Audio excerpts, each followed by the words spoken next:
Uno de los líderes apaches más famosos de la historia se convirtió en la pesadilla de los gobiernos de México y Estados Unidos durante años, organizando revueltas y escapando constantemente de sus perseguidores.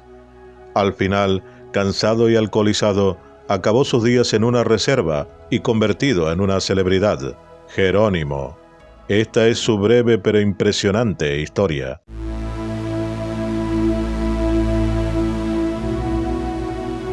Jerónimo nació el 16 de junio de 1829 en un campamento cercano al río Gila, que por aquel entonces formaba parte del territorio de Sonora, en México.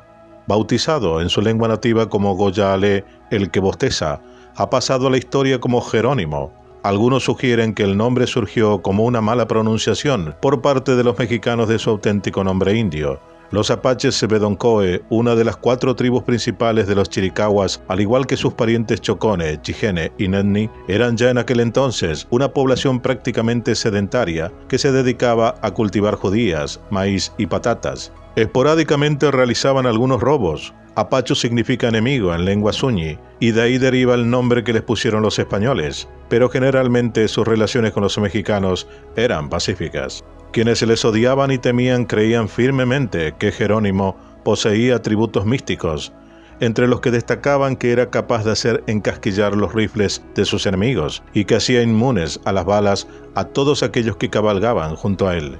Creían que era un hombre medicina, medicine man, un adivino, un experto en hierbas y en curación, pero no luchó contra los pieles blancas por apego a su tierra como los miembros de otras tribus indias, sino para vengar la muerte de su madre, de su primera esposa y de sus hijos, a manos de los mexicanos de Sonora en 1858. La principal diferencia entre Jerónimo y otros célebres jefes indios como Toro Sentado o Caballo Loco fue su campo de actuación, que en su caso fue México, en torno a la Sierra Madre, más que al territorio estadounidense. De hecho, su enemigo por antonomasia fue el ejército mexicano, del mismo modo que para los apaches del sur lo fueron los españoles. La sociedad chiricahua estaba dividida entre los que colaboraban con el ejército norteamericano, que eran la mayoría, y los que llevaban una vida depredadora, saqueaban y robaban ganado para luego esconderse en las estribaciones de la Sierra Madre. En este segundo grupo se encontraba Jerónimo, que era considerado un paria por la mayoría de sus compatriotas, y en la reserva de San Carlos, donde acabarían confinados, contaba con pocos partidarios. En 1961, el ejército de Estados Unidos comenzó una guerra contra Jerónimo, con la intención de acabar con él y sus incursiones. Para lograr su objetivo, durante 10 años, las tropas norteamericanas se perpetraron atrocidades de todo tipo contra las poblaciones apaches. En supuestas reuniones de paz, el ejército de Estados Unidos asesinó a sus caudillos y les impuso como condición para poder salvar sus vidas la reclusión de su tribu en reservas. En 1871, el jefe apache Cochise aceptó rendirse y su pueblo fue confinado en 4 reservas situadas en Nuevo México y Arizona. Aquella paz duró poco, ya que en 1877 las autoridades norteamericanas dieron la orden de trasladar a los apaches a la reserva de San Carlos. Aquella decisión también enviaba un mensaje a Jerónimo, que acudió a parlamentar. Sin embargo, no se respetó la tregua. Los soldados estadounidenses lo atraparon, cargaron de cadenas y encerraron en una prisión militar durante 4 meses. De allí salió solo para ser trasladado a la reserva de San Carlos, junto con sus compatriotas.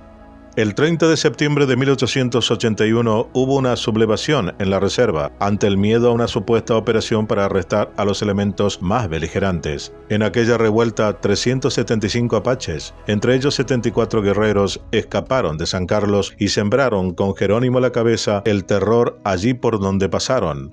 Instalado en la Sierra Madre, Jerónimo buscó la manera de liberar a los que se habían quedado en San Carlos. Para ello propuso una expedición para sacar de allí a los descontentos, que en realidad eran una minoría, y robar de paso todo el ganado que pudieran. El 16 de abril, el líder apache atacó la reserva al grito de «¡Agárrenlos a todos!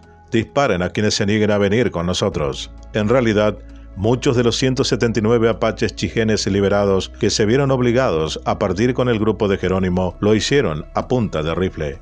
En aquella época los apaches llevaban a cabo la más violenta racia de su historia, robando, quemando a mujeres, arrojando a niños blancos contra cactus y torturando a blancos e indios sin excepción. Durante los años siguientes, el escurridizo Jerónimo esquivó a mexicanos, estadounidenses y a cuantos cazarrecompensas se cruzaran en su camino.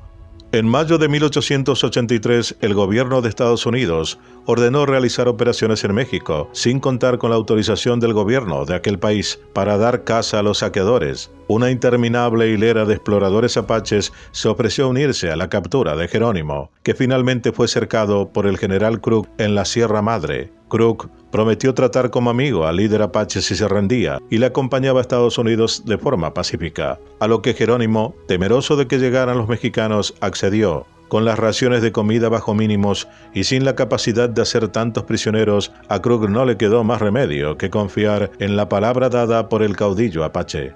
Pero en una cosa sí tenía razón Jerónimo: los mexicanos estaban muy cerca.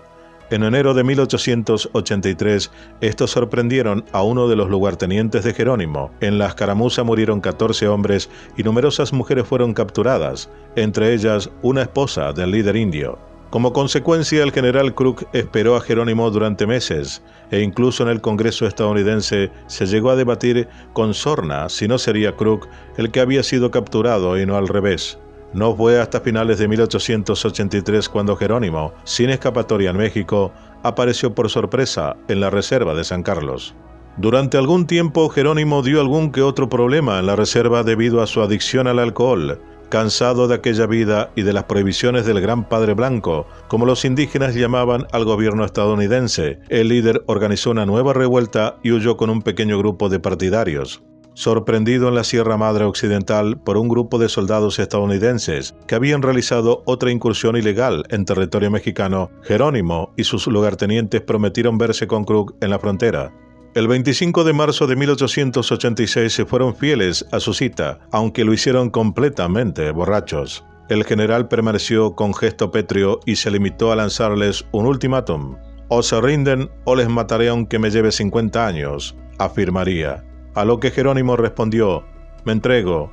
Una vez fui como el viento, ahora me entrego ante ti y eso es todo. Al final, como apuntó Crook, la rendición final de Jerónimo y su reducido grupo se consiguió solo gracias a los chiricahuas, que permanecieron fieles al gobierno. Jerónimo todavía viviría 23 años más, reasentado como un pacífico granjero en Fort Sill, Oklahoma.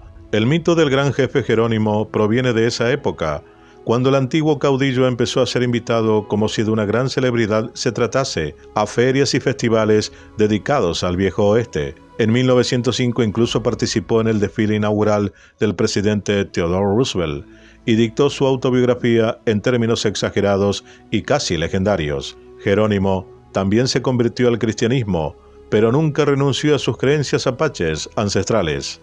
En febrero de 1909, Jerónimo, el último jefe en resistir a las fuerzas norteamericanas, cayó de su caballo completamente borracho, a orillas del río Lawton, en Oklahoma. Aquella helada noche la pasó sumergido en el agua, y el 17 de ese mismo mes fallecía a causa de una pulmonía.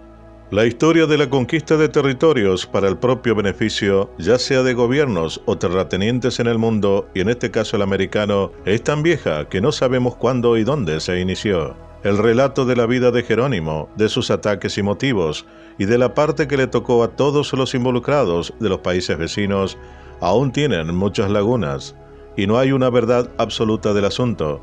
Decir que fue un héroe es equivocado, que fue un revolucionario le cabe más, y si lo que le motivó fue la venganza, o saciar su necesidad de recuperar lo que ya era imposible, tampoco lo justifica. Pero de algo estamos seguros: fue un adalid de la libertad, que el resto de los naturales de América repitieron para tratar de frenar el avance de la civilización y las nuevas culturas, por no decir del apropio de aquellas tierras vírgenes que servirían para la emancipación de distintos países, usurpando terrenos que pertenecieron a sus ancestros como únicos dueños. La revolución del último de los grandes apaches, Jerónimo, fue parte de ello. Hasta aquí, tristemente famosos. Dale like, suscríbete, aporta y comparte.